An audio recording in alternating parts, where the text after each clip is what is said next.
નમસ્કાર, હું તમારી એન્કર સ્વીટી દેસાઈ અને તમે જોઈ રહ્યા છો એસપીપી ભારત ન્યૂઝ। સુરત જિલ્લાના પલસાણા તાલુકાના કડોદરા વિસ્તારમાંથી એક એવું ચોંકાવનારું કૌભાંડ સામે આવ્યું છે જે માત્ર સરકારી તંત્રને જ નહીં પરંતુ સામાન્ય નાગરિકોને પણ સતર્ક રહેવાનો સ્પષ્ટ સંદેશ આપે છે। આરટીઓના નામે નકલી ચલણ, બોગસ સહી અને બનાવટી સિક્કાનો ઉપયોગ કરીને પોલીસ મથકમાંથી ડિટેન કરાયેલા વાહનો છોડાવી લેતું એક સુનિયોજિત રેકેટ કડોદરા પોલીસે ઝડપી પાડ્યું છે। પોલીસ તપાસમાં સામે આવ્યું છે કે આરોપીઓ આરટીઓના અસલી ચલણ જેવી જ આબેહૂબ નકલી રસીદો તૈયાર કરતા હતા। વાહન ચાલકો પાસેથી દંડની રકમ વસૂલવામાં આવતી, પરંતુ તે સરકારની તિજોરીમાં જમા કરાવવાને બદલે આરોપીઓ પોતે જ હડપ કરી લેતા હતા। ત્યારબાદ ગ્રાહકોને નકલી ચલણ અને બનાવટી સિક્કાવાળી રસીદ આપીને પોલીસ મથકમાંથી વાહન છોડાવી આપવામાં આવતું હતું। પ્રાથમિક તપાસમાં માત્ર કડોદરા પોલીસ મથકમાંથી જ આવી નકલી રસીદોના આધારે 60થી વધુ વાહનો છોડાવવામાં આવ્યા હોવાનું સામે આવ્યું છે। જો કે તપાસ આગળ વધતા આ આંકડો હજુ વધુ વધી શકે તેવી શક્યતા પણ વ્યક્ત કરવામાં આવી રહી છે। આ સમગ્ર કૌભાંડનો પર્દાફાશ ત્યારે થયો જ્યારે એક વ્યક્તિ આવી જ એક શંકાસ્પદ રસીદ લઈને પોલીસ મથકે વાહન છોડાવવા પહોંચ્યો હતો। ફરજ પરના પોલીસ કર્મચારીને રસીદમાં શંકાસ્પદ બાબતો જણાતા તાત્કાલિક તપાસ હાથ ધરવામાં આવી અને તપાસનો દોર સીધો આ ભેજાબાજ ટોળકી સુધી પહોંચ્યો હતો। કડોદરા પોલીસે સુરત શહેરના લિંબાયત વિસ્તારના મોહસિન રેડ્ડી મની, અકબરનગરના અકબર શેખ તેમજ અમરોલી છાપરાબાઠા વિસ્તારના સુનિલ શર્માની ધરપકડ કરી છે। પોલીસના જણાવ્યા મુજબ ત્રણેય આરોપીઓ પોતાને આરટીઓના એજન્ટ તરીકે ઓળખાવતા હતા અને ઓછા ખર્ચે, ઝડપથી તથા કોઈ તકલીફ વિના વાહન છોડાવી આપવાની લાલચ આપીને લોકોને વિશ્વાસમાં લેતા હતા। ગ્રાહકોને તો લાગતું હતું કે તેમનું કામ કાયદેસર રીતે પૂર્ણ થઈ ગયું છે, પરંતુ વાસ્તવમાં સરકારના ચોપડે દંડની રકમ બાકી જ રહેતી હતી, જેના કારણે સરકારી તિજોરીને લાખો રૂપિયાનું નુકસાન થયું હોવાની આશંકા વ્યક્ત કરવામાં આવી રહી છે। હાલ કડોદરા પોલીસ સમગ્ર નેટવર્કની તપાસ કરી રહી છે અને આ કૌભાંડમાં અન્ય કોઈ વ્યક્તિ અથવા કર્મચારીની સંડોવણી છે કે નહીં તે દિશામાં પણ તપાસ ચાલી રહી છે। દર્શક મિત્રો, આ ઘટના માત્ર એક પોલીસ કેસ નથી, પરંતુ દરેક નાગરિક માટે ચેતવણી સમાન છે। આજના સમયમાં માત્ર ઓનલાઈન ફ્રોડ જ નહીં, પરંતુ સરકારી કચેરીના નામે નકલી ચલણ, બનાવટી દસ્તાવેજો, બોગસ સહી અને ખોટી ઓળખ આપી લોકો સાથે છેતરપિંડી કરતી ટોળકીઓ પણ સક્રિય બની ગઈ છે। જો કોઈ વ્યક્તિ તમને કહે કે ઓછા પૈસામાં કામ કરાવી આપીશ, સરકારી દંડ ભરવાની જરૂર નથી અથવા ઝડપથી વાહન છોડાવી આપીશ, તો આવી લાલચમાં ક્યારેય ન આવશો। તમામ દંડ અને ફી માત્ર સત્તાવાર સરકારી કચેરી, અધિકૃત વેબસાઇટ અથવા સરકાર દ્વારા માન્ય પેમેન્ટ સિસ્ટમ મારફતે જ ભરશો। ચલણની રસીદ, તેની વિગતો અને પેમેન્ટની ખાતરી જરૂરથી ચકાસો। કોઈપણ શંકાસ્પદ પ્રવૃત્તિ જણાય તો તરત નજીકના પોલીસ મથક અથવા સંબંધિત વિભાગને જાણ કરો। યાદ રાખો, થોડા રૂપિયા બચાવવાની લાલચ ભવિષ્યમાં મોટી કાનૂની મુશ્કેલીનું કારણ બની શકે છે। સતર્ક રહો, સજાગ રહો અને આવી છેતરપિંડીથી પોતાને તથા પોતાના પરિવારને સુરક્ષિત રાખો। કડોદરાથી એડિટર રમેશ ખંભાતીના ક્રાઇમ રિપોર્ટ સાથે હું સ્વીટી દેસાઈ, એસપીપી ભારત ન્યૂઝ। અઠવાડિયે કડોદરા પોલીસ સ્ટેશન વિસ્તારની અંદર સર્વેલન્સ સ્ટાફના હેડ કોન્સ્ટેબલ શૈલેષભાઈ, એમની સાથે કનકસિંહ અને અલ્તાફભાઈનાઓને એમના ખાનગી બાતમીદારોથી એક ચોક્કસ હકીકત મળેલી અને હકીકતમાં એવું જણાવેલું કે પોલીસ સ્ટેશન દ્વારા જે વાહનો એમબી એક્ટના નિયમો મુજબ એમને જે દંડનો મેમો આપવામાં આવે છે અને એમાં ડિટેન કરવામાં આવે છે, એ જે મેમો છે એ લોકોએ આરટીઓ કચેરીમાં ભરી અને એનો દંડ ભર્યાની પાવતી અત્રે રજૂ કરીને વાહન છોડાવવાનો હોય છે।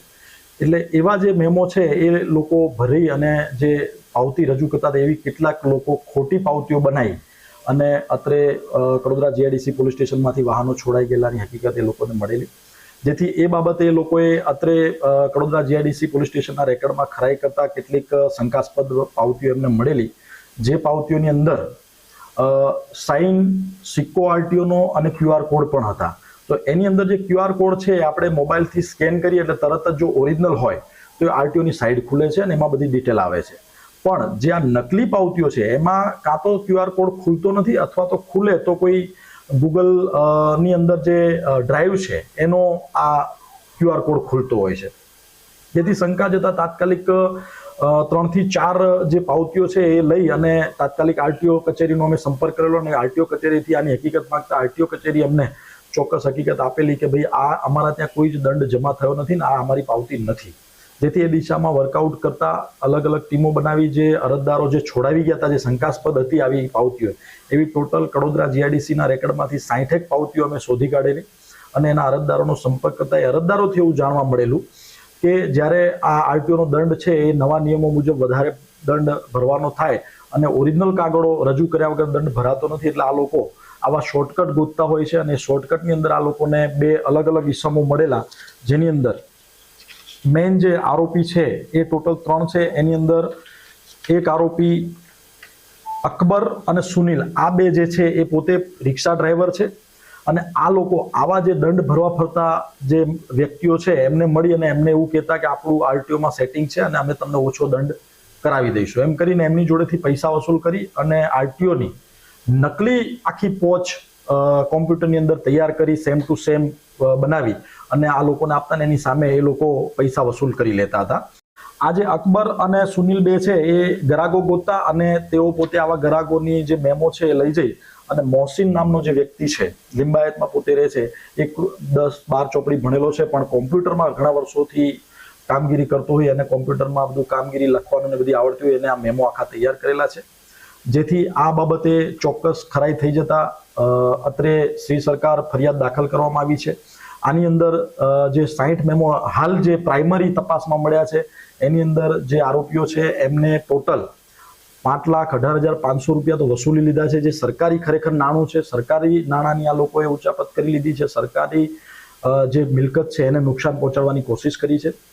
જેથી ખોટા ડોક્યુમેન્ટ ઊભા કરવા અને એનો ખોટાનો ખરા તરીકે ઉપયોગ કરવા બાબતે અને સરકારશ્રીને નુકસાન પહોંચાડવા બાબતે આ લોકો વિરુદ્ધ અત્રેથી ગુનો રજીસ્ટર કરવામાં આવેલો છે.